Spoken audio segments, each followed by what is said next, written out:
Hello বন্ধুরা, আজকে তোমাদের সাথে খুবই ঝটপট তৈরি হয়ে যাবে এমন একটা ব্রেকফাস্ট রেসিপি শেয়ার করব, যেটা খেতে যেমন সুস্বাদু তেমনি কিন্তু খুবই স্বাস্থ্যকর। তাহলে চলো রেসিপিটা শুরু করা যাক।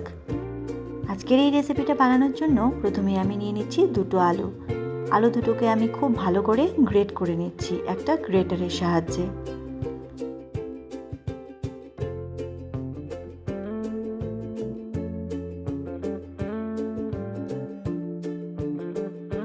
তো দেখতেই পাচ্ছ আলুটা কিন্তু খুব ভালো করে গ্রেট করা হয়ে গেছে। এবারে আমি নিয়ে নিচ্ছি একটা টমেটো, যেটাকে আমি খুব ভালো করে ছোট ছোট টুকরো করে কেটে নেব।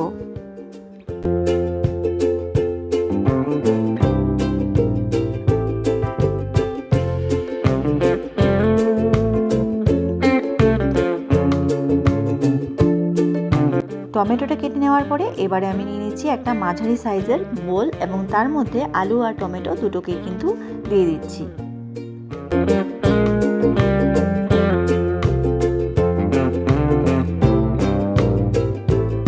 এইবারে আমি এর মধ্যে অ্যাড করব দুটো ডিম আমি খুব ভালো করে ফাটিয়ে এর মধ্যে অ্যাড করে দিচ্ছি।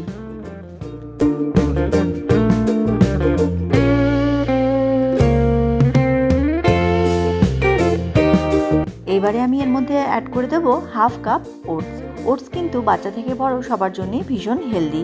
আর সঙ্গে অ্যাড করে দেব সামান্য একটুখানি স্বাদ মতো নুন। তার সাথে আরও অ্যাড করে দেবো 1 চামচ অলিভ অয়েল যদি না থাকে তাহলে স্কিপ করতে পারো। সঙ্গে অ্যাড করে দেব আমি 2 টেবিল স্পুন পাম্পকিন সিড। এইবারে সব কিছু খুব ভালো করে মিক্স করে নেব। মিক্সিংটা যেন খুব ভালো হয়, ডিমটা যেন খুব ভালো করে মিশে যায়। তারপর ছোটো চামচে 1 চামচ গোলমরিচের গুঁড়ো আমি এখানে অ্যাড করে দিচ্ছি।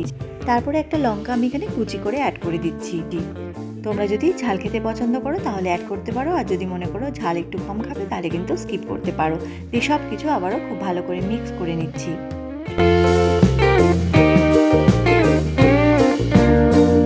সব কিছু খুব ভালো করে মিক্স করা হয়ে গেছে। এবার কড়াই বসিয়ে দিয়েছি। কড়াইয়ে আমি 2 চামচ তেল দিয়ে দিয়েছি। তেলটা হালকা গরম হয়ে আসলে তার মধ্যে যে মিক্সচারটা করে রেখেছি সেটা এর মধ্যে আস্তে আস্তে অ্যাড করে দেবো।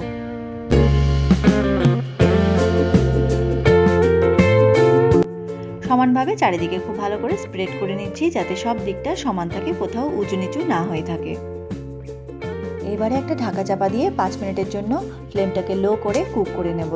এক দিকটা হয়ে গেলে অপর দিকটা উল্টে দিয়ে সেমভাবে আবার ঢাকা চাপা দিয়ে 5 মিনিটের জন্য রান্না করে নিলেই কিন্তু আমাদের এই হেলদি ব্রেকফাস্ট একেবারে রেডি হয়ে যাবে।